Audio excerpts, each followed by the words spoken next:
हिंदुत्व मला अमित शहानी शिकवण्याची गरज नाहीये आणि भाजपाने तर अजिबात नाही आणि संघाने पण नाही.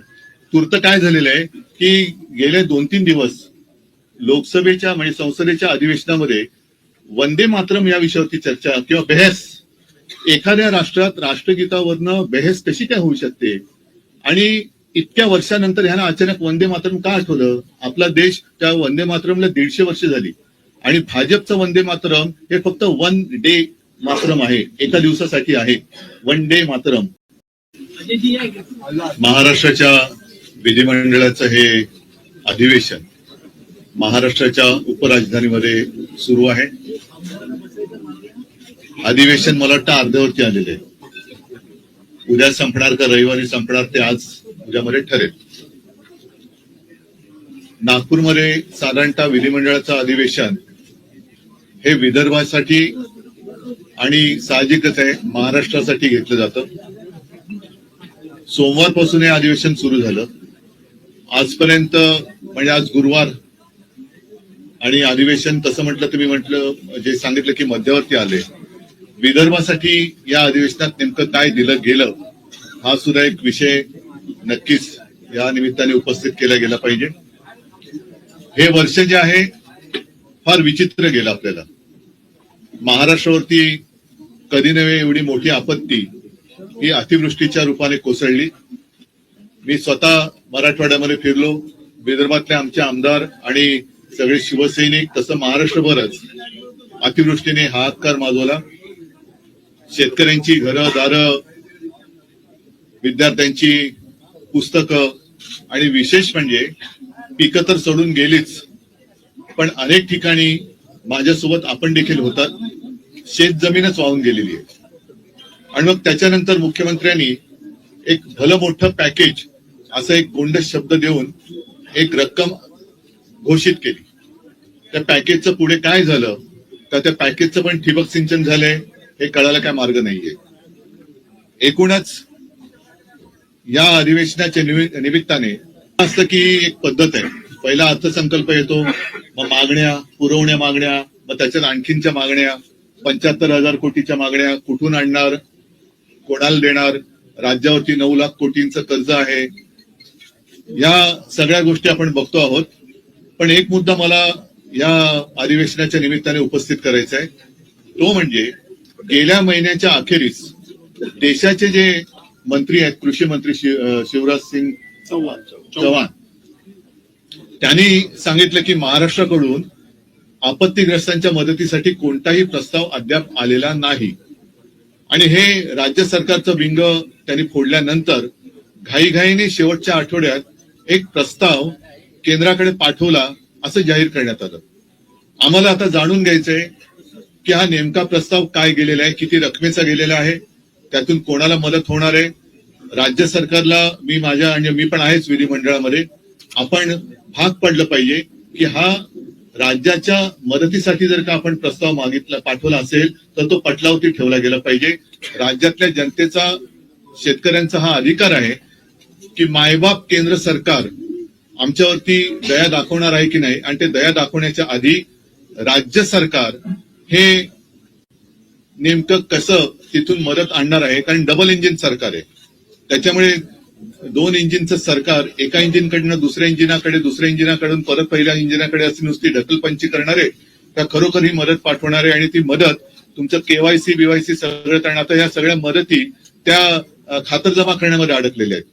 म्हणजे पीक विम्याची सुद्धा तुम्हाला कल्पना आहे की ती जी काय मदत व्हायला पाहिजे ती मदत करण्याचे ते जे ट्रिगर होते तेच काढून घेतले गेले. त्याच्यामुळे मदतीची थट्टा झालेली आहे. 1 रुपयाचा पीक विमा, 6 रुपयाचा पीक विमा, 21 रुपये असे चेक आलेले आहेत. मग हे जी शेतकऱ्याची थट्टा करणाऱ्या कंपन्या आहेत त्याच्यावरती सरकार कारवाई करणार आहे का? आणि असे अनेक प्रश्न आहेत. या प्रश्नाच्या निमित्ताने हे अधिवेशन जे सुरू आहे त्याच्यामध्ये सरकारकडनं जनतेला उत्तरे मिळाली पाहिजेत.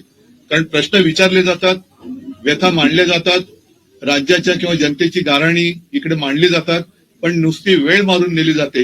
हा आतापर्यंतचा अनुभव आहे. त्याच्यामुळे या अधिवेशनात याच्यावरती काय उत्तर मिळते आणि कार्यवाही दोन्ही काय होणार आहे त्याच्याकडे सगळ्यांचं लक्ष आहे. आणखीन अनेक विषय आहेत, पण पहिलं आपण जर काही प्रश्न असतील तर विचार, मी त्याच्यावरती बोलतो. सभागृहांमध्ये विरोधी पक्षनेता नाहीये, घटनात्मक अधिकार मात्र अद्याप दिला गेला नाही, नियुक्ती करण्यात आली नाही विरोधी पक्षनेता. मी हे तुम्हाला का बोलायला सांगितलं, कारण हे प्रश्न तुम्ही जे विचारणार आहात तेच प्रश्न जनतेच्या मनात आहेत.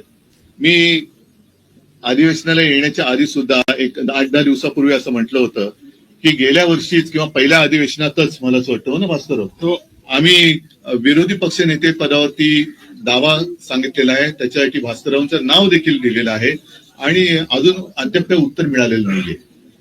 त्याच्याबद्दल तो खरंच नियम आहे की नाही हे सुद्धा कागदावरती कळू शकेल, पण नियम असला काय आणि नसला काय. जर नियम असला तरी आणि नसला तरी उपमुख्यमंत्री पद हे संविधानिक नसलेलं पद, हे एक नव्हे तर 2-2 जे सरकार निर्माण करू शकतं ते विरोधी पक्षनेते पद द्यायला घाबरतंय का, हा एक मोठा विषय. म्हणजे कोणाला तुम्ही घाबरताय? एवढं सगळं मजबूत सरकार आहे, किती 200च्या वरती जागा निवडून आलेल्या आहेत, केंद्र सरकारचा मोठा आशीर्वाद तुमच्यावरती आहे. एवढं असल्यानंतर विरोधी पक्षनेते पदाला तुम्ही घाबरताय का? आणि जर विरोधी पक्षनेते पदासाठी नियम लावणार असाल तर उपमुख्यमंत्री ही असंविधानिक पदं ही रद्द केली गेली पाहिजेत. ते सुद्धा जी काय त्यांच्याकडे खाती असतील त्या खात्याप्रमाणेच ते मंत्री ओळखले गेले पाहिजेत. कारण भाजपच्याच लोकांनी सांगितले की नंबर 1लाच महत्व असतं, 2 आणि 3ला काही महत्व नसतं. त्याच्यामुळे ते बिन नंबराचे जे मंत्री आहेत त्यांचं काय महत्व नाही विधानसभा अध्यक्षांची आहेत विरोधी पक्षनेता नियुक्ती, हे एकमेकांवर ढकलण्याचा प्रयत्न नेहमी होतो. कारण मग नाही, भेटण्यापेक्षा हे भेटण्याची काय लोकशाहीतली मांडणी आहे, लोकशाहीतली मांडणी आहे. अध्यक्षांना आणि मुख्यमंत्र्यांना हे कसं सगळं सांगड घातली गेले तुम्हाला माहिती आहे. अध्यक्षांबद्दलची सुद्धा आमची मतं गेल्या टर्म मध्ये आम्ही व्यक्त केलेली आहेत. त्याच्यामुळे ही ढकलपंची करताना मग मुख्यमंत्र्यांनी विचारलं पाहिजे, लोकशाहीचा महत्वाचा घटक आहे, राज्याचे प्रमुख आहेत, की का तुम्ही अजून करत नाही? आम्ही तर पत्र दिलेलं आहे. शेतकऱ्यांच्या आत्महत्येचा प्रश्न गहन आहे. गेल्या 6 महिन्यामध्ये जवळपास 780 शेतकऱ्यांनी आत्महत्या केलेली आहे. विदर्भ आणि मराठवाड्यात त्यांचा आकडा अजूनही जास्त आहे. त्याच्याकडे कोणाचं लक्ष आहे? कारण हे सरकार अख्खच्या अख्खं प्रचारामध्ये गुंतलेलं आहे. हेलिकॉप्टर सुटतायत, बॅगा भरभरून आनंदाचा सीधा जातोय. या सगळ्या प्रचारात म्हणजे आता सुद्धा अधिवेशन आटपून ताबडतोब प्रचाराला लागतील. अधिवेशन संपल्यानंतर लगोलग दुसऱ्या निवडणुकीची आचारसंहिता लागेल. म्हणजे निवडणुका मागून निवडणुका, हा सगळा खेळ. आणि गेल्या वेळेची ही आता जी निवडणूक आहे अजून त्याचा निकाल लागायचा आहे. मला नाही वाटत अशी निवडणूक यापूर्वी महाराष्ट्र राज्याने अनुभवली होती. पूर्वी आपण इतर राज्यांच्या निवडणुकांची उदाहरणं द्यायचो की बघा तिकडे कशी गुंडागर्दी सुरू आहे, कशी बंदुका काढल्या जात आहेत, बूथ कॅप्चरिंग कसं केलं जात आहे, पैशाचं वाटप कसं केलं जातोय. हे सगळं आपल्या महाराष्ट्रामध्ये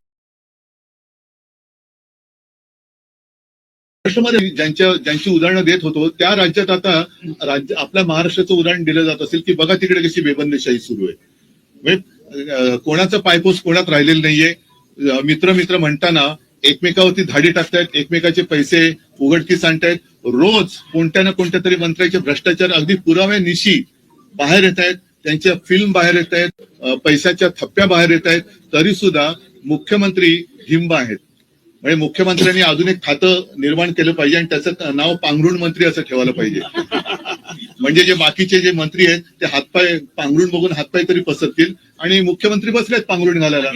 त्याच्यामुळे इतर खात्या, माझ्या सूचना तर जाऊ दे ना, इतर खात्याच्या बरोबरीने मुख्यमंत्र्यांनी पांघरुण खातं हे तयार करावं आणि स्वतः त्याचं चार्ज घ्यावा. कारण त्यांच्याकडे म्हणजे मला मुख्यमंत्र्यांची दया होते की कोण होतास तू, काय झालास तू, एवढ्या सगळ्या भ्रष्टाचाराने जवळ घेतलंस तू, स्वतःच्या पांघरुणात घेतलंस तू, काय होतास तू, काय झालंस तू, भ्रष्टाचारानं पांघरुणात घेतलंस तू. तसं म्हणजे ही महाराष्ट्राची संस्कृती नाहीये. जसं इथे राज्य विधिमंडळाचं अधिवेशन सुरू आहे तसं संसदेतही अधिवेशन सुरू आहे आणि तिथे भाषणात अमित शहानी आणि तुमच्यावर आणि तुमच्या पक्षावर टीका केलेली आहे.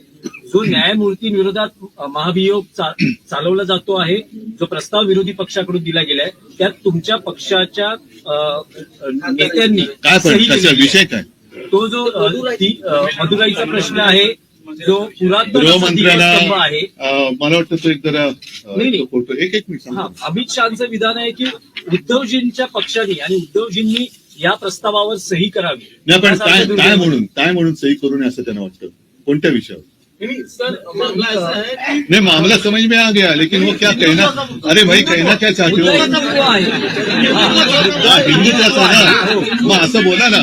आता अमित शहा फार मोठे हिंदुत्ववादी आहेत आणि त्यांचा एक फोटो कोणीतरी ट्विट केलेला आहे.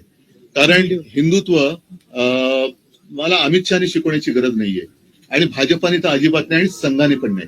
तूर्त काय झालेलं आहे की गेले 2-3 दिवस लोकसभेच्या म्हणजे संसदेच्या अधिवेशनामध्ये वंदे मातरम या विषयावरती चर्चा किंवा बहस, एखाद्या राष्ट्रात राष्ट्रगीतावरनं बहस कशी काय होऊ शकते आणि इतक्या वर्षानंतर ह्यांना अचानक वंदे मातरम का आठवलं? आपला देश त्या वंदे मातरमला 150 वर्ष झाली आणि भाजपचं वंदे मातरम हे फक्त 1 डे मातरम आहे, एका दिवसासाठी आहे 1 डे मातरम. कारण बाकीच्या वेळेला त्यांना त्याची काही पडलेली नाहीये.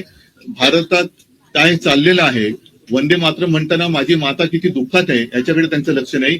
पण हिंदुत्वावरनं आम्हाला अमित शहा जे विचारतायत त्या अमित शहाना मला प्रश्न विचारायचा तुमच्या सगळ्यांच्या माध्यमातून की तुमच्या मंत्रिमंडळात गोमांस खाणारे मंत्री आहेत आणि ते सांगतात की मी गोमांस खातो, कोण मला अडवते बघतो. आणि एवढंच नाहीये तर हा एक फोटो आहे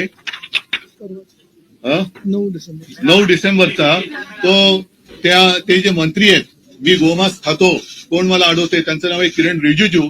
त्यांच्या बरोबर अमित शहा जेवतायत. आता त्यांच्या थाळीत आणि यांच्या थाळीत काय आहे मला माहिती नाही. पण अमित शहाना जर हिंमत असेल, माझ्या हिंदुत्वावरती त्यांना शंका घ्यायची असेल तर पहिलं रिजिजूंना त्यांनी मंत्रिमंडळातून काढलं पाहिजे. कारण रिजिजू गोमांस खातात ते स्वतः ते बोललेले आहेत. त्याच्यानंतर आणखीन एक मुद्दा तुम्हाला सांगतो, तो म्हणजे गेल्या काही दिवसात दिल्लीमध्येच संघाच्या कार्यालयासाठी प्राचीन मंदिर पाडलं. ही एक बातमी जोरात चालली. मी त्याच्यावरती काय भाष्य केलं नव्हतं, पण अमित शहाना मला विचारायचंय की हे मंदिर पाडताना संघाच्या कार्यालयासाठी तुम्ही मंदिर पाडून तिकडे संघाचं कार्यालय उभारताय. आणि त्याच्याही पलीकडे आणखीन सांगतो, ही सुद्धा गेल्या महिन्यातली एक गोष्ट आहे की मी मुख्यमंत्री असताना जणू काय म्हणजे काय संपूर्ण ती जी घटना घडली त्याला जबाबदार सरकारच आहे अशा पद्धतीने आकाश पाताळ एक केलं गेलं होतं. तो ते प्रकरण म्हणजे पालघरमध्ये घडलेलं साधू हत्याकांडावरनं त्यांनी काही हे सोडले नाही उद्धव ठाकरेंना आणि आमच्या सरकारला बदनाम करायची. त्या साधू हत्याकांडातील संबंधित अशा व्यक्तीला भाजपात घेताना तुमचं हिंदुत्व काय मेलं होतं? लाज वाटली पाहिजे अमित शहाना की त्यांनी माझ्या हिंदुत्वावरती शंका व्यक्त करताना त्यांच्या बुडाखाली जे काही हिंदुत्व आहे ते पहिलं बघायचं आणि मग त्यांनी माझ्यावरती आरोप केले पाहिजेत. या न्यायमूर्तींवरती ज्या काही गोष्टी आहेत ती एका केसमुळे नाहीये. त्यांची आतापर्यंतची जी काही वादग्रस्त वाटचाल आहे त्याच्यावरती काही न्यायमूर्तीने आणि काही माजी न्यायमूर्तींनी सुद्धा आक्षेप घेतलेले आहेत. हा सगळा प्रकार एकत्र केल्यानंतर एका केसवर नाही झालेला नाहीये. आणि कधीही कुठल्याही बाबतीत म्हणजे त्या मंदिराच्या आवारात दिवा लावण्यावरून हा जो काही वाद आहे, मंदिराच्या आवारात दिवा लावला गेलाच पाहिजे, तिकडे रोषणाई, तिकडे हिंदू सण साजरे झालेच पाहिजे, उत्सव साजरे झालेच पाहिजेत या मताचा मी आहे, माझी शिवसेना आहे. आणि हिंदुत्वावरनं अमित शहानी शिकवू नये. कारण परत एकदा सांगतो की वंदे मातरम ही चर्चा त्यांनी मला असं वाटतं की संघाचे कपडे उतरवण्यासाठी घेतली की काय. कारण त्याच्यावरनं बऱ्याच काही गोष्टी आता बाहेर आल्या. अगदी ते ज्यांना देव मानतात त्या श्यामाप्रसाद मुखर्जींचे सुद्धा मुस्लिम लीग वरवरचे काय साटलोट होतं आणि स्वातंत्र्य चळवळीमध्ये त्यांनी चले जावला कसा विरोध केला होता. फजलुल हक बरोबर बंगालच्या सरकारमध्ये ह्यांचे देव, त्यांचे देव माझे नाहीत, श्यामाप्रसाद मुखर्जी हे देशप्रेम बाजूला ठेवून तसे सामील झाले होते. हे सगळं आता आलेलं आहे. आणि 3 ठिकाणी तिकडे त्यांनी मला वाटतं मुस्लिम लीग बरोबर सरकार स्थापन केली होती. आणि हे यांचे स्थापन करते, यांचे सिंध सेंट्रल प्रोव्हिन्स आणि 3 हे यांचे राजकारणातले जन्मदाते आणि ते आम्हाला हिंदुत्व शिकवायचं. त्याच्यामुळे अमित शहानी मला हिंदुत्व शिकायच्या भानगडीत पडू नये. कारण जर का आणखीन काही गोष्टी काढल्या तर बऱ्याच गोष्टी त्यांच्या बाहेर येतील. अगदी जिनांच्या थडग्यावरती कोणी जाऊन डोकं टेकलं होतं पासून बऱ्याच गोष्टी बाहेर येतील. नवाज शरीफचा केक कोणी खाल्ला होता इथपासून बऱ्याच गोष्टी बाहेर येतील. अगदी देशाबरोबर अतिरेकी कारवाया करणाऱ्या पाकिस्तान बरोबर त्यांचा पोरगा क्रिकेट खेळतोय तेव्हा ह्यांचं हिंदुत्व कुठे जातं, कोणत्या टोपीखाली दडतं.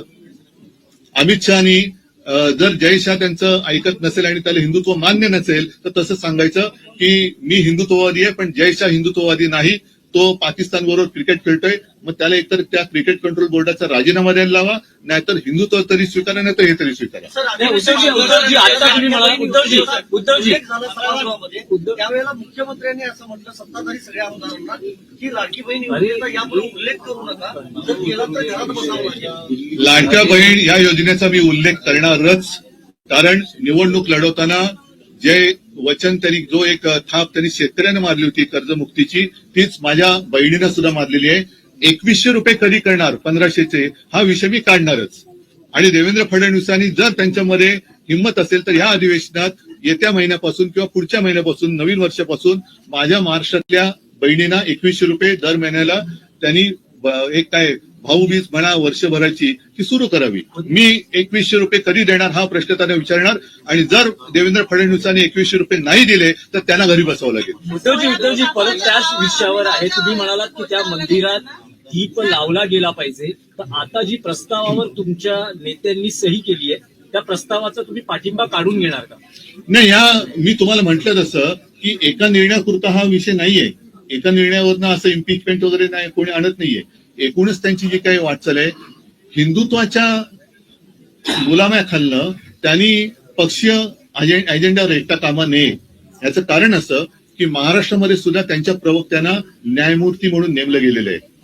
कसं पाहता आपण याकडे, असा प्रश्न मी तुम्हाला विचारला तर काय उत्तर आहे तुमच्याकडे?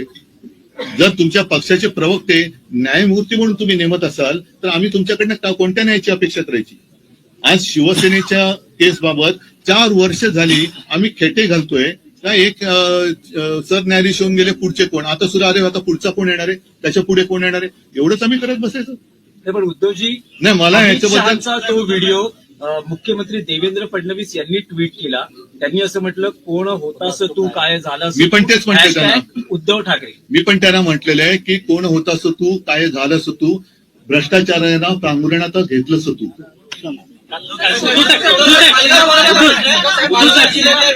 पंचायतीमध्ये गुजरात राज्याने घुसखोरी केलेली आहे. सीमावाद तिथे देखील चिघाड आहे. गुजरात महाराष्ट्र सीमावाद. हा अमित शहाचं मी जे बोललो ना अॅनाकोंडा, हा अॅनाकोंडा आता मुंबई गिळायच्या दिशेने वाटचाल करायला लागलेला आहे. आणि त्यांनी एक पाऊल पुढे टाकून माझ्या महाराष्ट्राच्या राज्यातल्या गावांवरती जसं अरुणाचलवरती चीन हक्क सांगतोय तसं गुजरात हा माझ्या महाराष्ट्राच्या खेड्यांवरती हक्क सांगतोय. आता हे कोण झालाचं काय झालाचं वगैरे जे काय आहे ना, आता यांना विचारा तुमच्या किंमत आहे का तिकडे जाऊन उभं राहायची तुमच्या अमित शहाविरुद्ध? हे मुंबईत आणि महाराष्ट्रात राहणाऱ्या गुजरातचे जो समाज आहे ज्यांचं आणि आमचं काही भांडण नाही प्रकार, आणि एका बाजूने महाराष्ट्र गिळण्याचा प्रकार हे सुरू झालेला आहे. मुंबईतले अनेक उद्योगधंदे यांनी गुजरातला नेले, महाराष्ट्रातले नेले, आणि त्याचबरोबरीने आता हे मुंबई बळकावण्याच्या दिशेने वाटचाल करायला लागलेले आहेत. आम्ही तर हा प्रयत्न हाणून पाडल्याशिवाय राहणार नाही. सरकार काय करेल न करेल आम्हाला तशी काय पडलेली नाहीये, आणि या सरकारकडनं धाडसाची तर काय आम्हाला अपेक्षा नाही.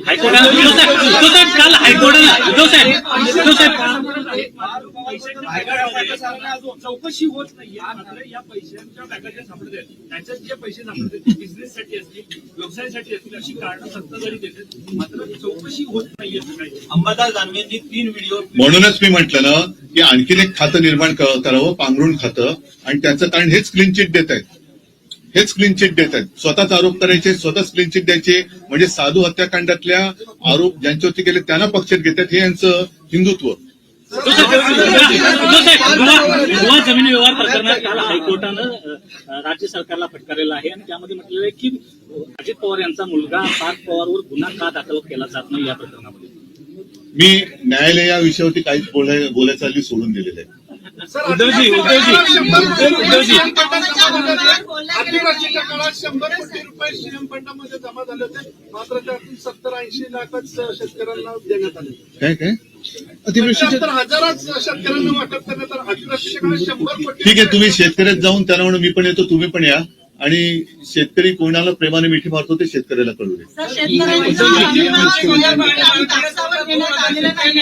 या अधिवेशनामध्ये कुठलंही डिक्लेअर केलं नाही सोयाबीन आणि कापसाला भाव शेतकऱ्यांना हे देण्यात येत नाही असंही त्यांनी म्हणजे बोललेलं नाही. एवढ्या मोठ्या अधिवेशनामध्ये मी तोच अधिवेशन होते. आणि दुसरं महागाई आणि बेरोजगारी भरपूर आहे, ते महागाई सुद्धा वाढत झाली, बेरोजगार आहेतच. तर यावर आपलं काय? याच विषयावरती त्यांना चर्चा टाळायची आणि म्हणून ते वेडेवाकडे आरोप करतायत की जेणेकरून तुमच्या सगळ्यांची म्हणजे आपल्या सगळ्यांची दिशाभूल व्हावी आणि कुठेतरी धार्मिक तेढ निर्माण करायची. म्हणजे तुम्ही भांडत राहा, आम्ही आमचं राज्य करत राहतो. आम्ही आमचं जे काय आहे भ्रष्टाचार सुरू आहे, शांत बसा भ्रष्टाचार सुरू आहे, असं नवीन नाटक ते लिहितील आता. सर एका ठिकाणी सरकार असं म्हणतंय की आम्ही शेतकऱ्यांना कोट्यावधीची मदत करतोय, पण काही अशी लेखी उत्तरामध्ये सरकारने स्वतः उत्तरं दिलेली आहेत की अनेक योजनांचे पैसे जे आहेत ते ई-केवायसी मुळे रखडलेले आहेत. मी तोच विषय घेतला ना. म्हणजे आता मधल्या काळात मी वाचलं कुठेतरी की मागे 2017 साली यांनी ज्या अनेक अशी नियमांची जंत्री करून शेतकऱ्याला कर्जमाफी एक उपकारासारखी जाहीर केली होती. त्याच्यात पात्र ठरलेल्या शेतकऱ्यांना लाभ मिळाला नाही, त्याची माहिती, मग शेतकऱ्यांची माहिती गोळा करण्याचं हे काम सरकार करते आहे, असं मला वाटतं कृषी मंत्री म्हणाले आपले. मला या सगळ्या मंत्र्यांना प्रश्न विचारायचे की तुम्ही स्वतःला शेतकऱ्याची मुलं समजता, मग बापाची चौकशी कशी करू शकता? बापाची चौकशी करता, शेतकऱ्याची मुलं आहात ना. मी याच सभागृहामध्ये शेतकऱ्यांची कर्जमुक्ती करून दाखवली होती आणि ती मी अंमलात आणून दाखवली होती. मी कोणती चौकशी केली नव्हती, कोणत्याही अटीतटीचा सामना शेतकऱ्याला करायला लावला नव्हता आणि मी कोणी न मागता कर्जमुक्ती करून दाखवली होती.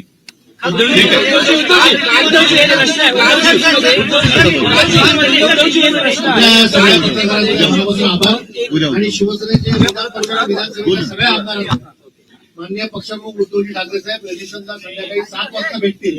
आमदारांना फक्त आमदारांना फक्त आमदार आणि पत्रकारांसाठी अल्पप्रहारची व्यवस्था केली आहे. ज्यांना आवडेल त्यांनी चहा, ज्यांना मी पण आवडेल त्यांनी पत्रकार आहे. संत्रा.